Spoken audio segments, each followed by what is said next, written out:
Sari-sari nga kasapatan ang makitaan sa isa ka farm sa Sara, Iloilo. Apang wala na siguro sang mas makakuha sang atensyon sang mga bisita diri sang sa camel kag ostrich.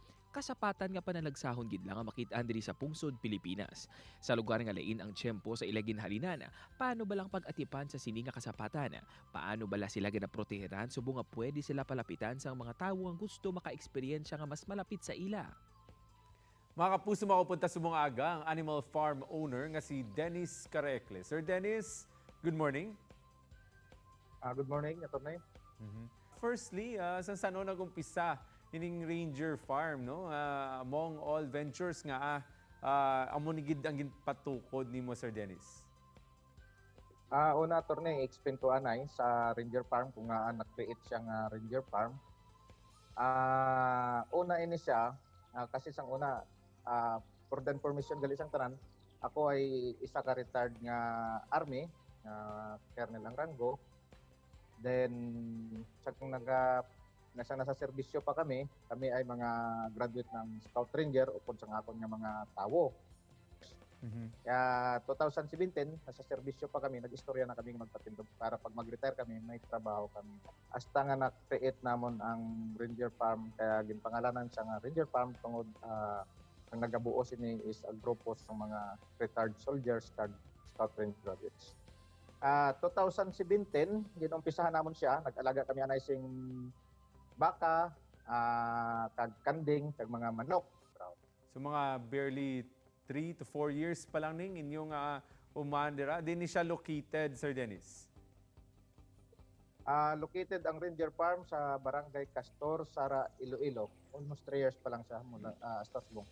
We heard there's something unique about your farm kay mga ginaalagaan kuno kamuda nga mga camel and ostrich matuod ni Sir Dennis. Oo, may ari kita nga camel.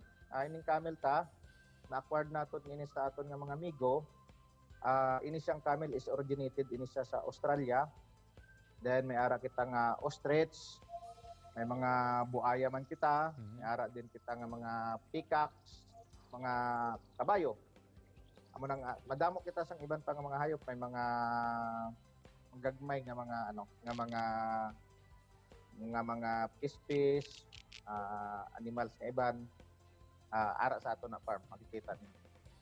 Was it hard to be able to gather or at least makuha ning mga kasapatan ngayon ihan nga mga permits ni kadamo siguro para mapasaylo ag madala naton sila diri?